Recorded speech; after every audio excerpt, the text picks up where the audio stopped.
จะขึ้นทางนี้เราจะไปทางโน้น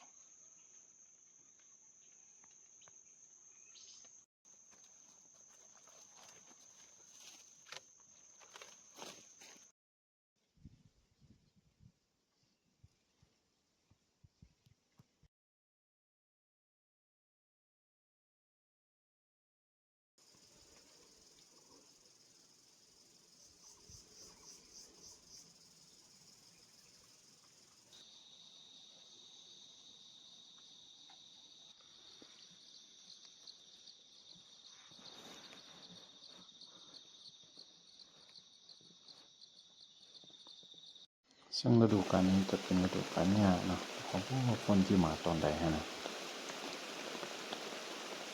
เดี๋ยวฟ้าก็กลับปกติอีกครั้งเนาะแต่ว่าจิตคำนะแต่ว่ามาตัวนึงเนาะหอกทองแดงเนาะยังวันนี้เงินบวงบ่เห็นเนาะอยู่ในกล่องบ่เห็นเลยนะมันมืดมาเลยมันมานำกันประมาณ2-3 ตัวนี่นะหอกทองแดงมืดเลยนะว่า